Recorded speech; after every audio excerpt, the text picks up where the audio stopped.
যুদ্ধ হচ্ছে বড়লোকদের খেলা আর গরিবদের জীবন দেওয়ার বিষয়।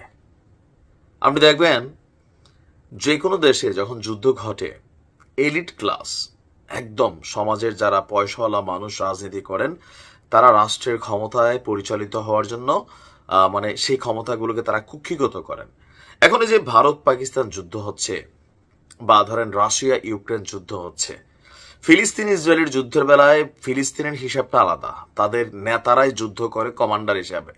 কিন্তু বাকি যেই মানুষগুলো আছে, মোদির কথা বলেন বা শাহবাজ শরীফের কথা বলেন, এরা নিজেরা নিজেদের ছেলে মেয়ে 14 গোষ্ঠীর কাউরে এই রণাঙ্গনে কি পাঠাবে যে যাও তোমরা পাকিস্তানের পক্ষ হয়ে লড়াই করো, তোমরা ভারতের পক্ষ হয়ে লড়াই করো?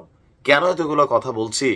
বরাবরই যুদ্ধের মধ্যে মারা যায় গরিব ঘরের পোলাপাইন। যেমন ধরেন ভারত পাকিস্তান বাংলাদেশে দরিদ্র লোকের সংখ্যা বেশি, যাদের কাছে পয়সা আছে অনেক। বাংলাদেশের, ভারতের, পাকিস্তানের 95% আর্মির সদস্য, অফিসার, বিভিন্ন লেভেলে এরা সব গরিব মধ্যবিত্ত ফ্যামিলি থেকে উঠে গেছে, বিভিন্ন ধাপে এখন বড় লোক হয়েছে। আবার যখন সীমান্তে যুদ্ধ হয়, বিজিবি, বিএসএফ বা আমাদের বিডিআর বলেন, পাকিস্তানের সীমানারক্ষী বলেন, সব গরিব ফ্যামিলির মানে মানুষ কটা ডাল ভাত খাওয়ার জন্য, পরিবারটা পালার জন্য সরকারি এসব চাকরিতে যোগ দিচ্ছে। কিন্তু যখন যুদ্ধ লাগে তখন তাদের উপর দিয়ে কিন্তু রক্তের বলি চলে যায়। আর এরপর এটার মজা খায় সকল রাজনৈতিক দলগুলা, চেতনা বেচা বেচা।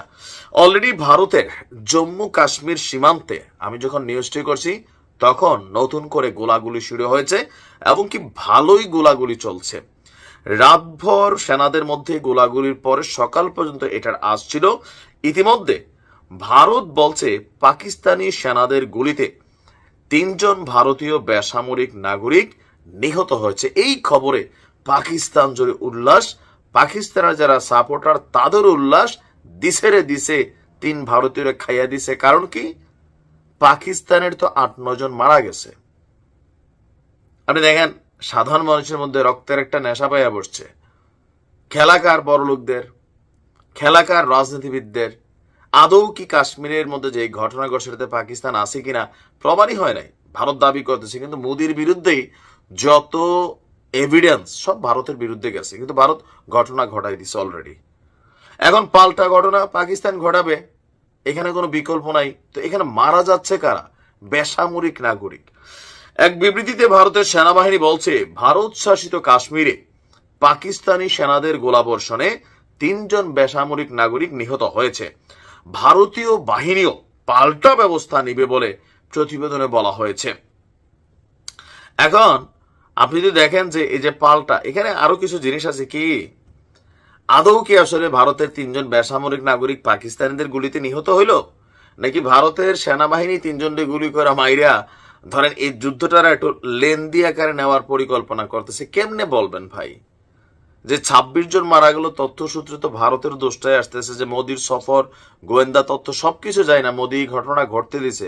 So must be there is a plan. Like Israel এবং ফিলিস্তিনের মধ্যে যে ঘটনা শুরু হয়েছিল, নিহু সব জানতো, বাট নিহু চাইছে ঘটনাটা ঘটুক, তারপরে আমরা একটা প্ল্যান করবো। তো মোদিরটা তো এমনই মনে হচ্ছে।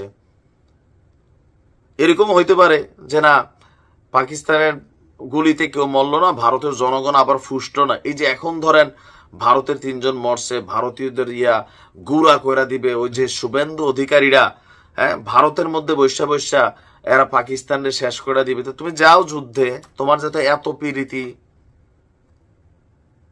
আমার মনে হয় আর কি, সত্যি সত্যি আমি তো আর রাজা বাদশাহ হওয়ার সুযোগ নাই, থাকলে আমি এটাই করতাম যে যাও তোমরা, যদি যুদ্ধ করার বেশি সুযোগ থাকে, ইচ্ছা থাকে, যারা এলিট ক্লাসরা যুদ্ধ করে। যেমন পাকিস্তানের প্রতিরক্ষা মন্ত্রী ভারতের প্রতিরক্ষা মন্ত্রীর সাথে যুদ্ধ করবে, কারণ মারা গেলে তোমরা যাবা, তোমাদের পরিবার দিয়ে আগে যুদ্ধ করো, কারণ তোমরা রাষ্ট্রের সকল সুযোগ সুবিধা ভোগ করতেছো। কিন্তু রাষ্ট্রের জন্য তোমাদের কন্ট্রিবিউশনটা কি? অলওয়েজ গরিবরা মরবে। এখানে পাকিস্তানের 9 জন মারা গেছে, ভারতের আজকে 3 জন মারা গেছে, কেউ সেনা না। আর সেনা বললো এরাও তো গরিব ঘরের পোলা পাইন। খেলা খেলে রাজনীতিবিদরা।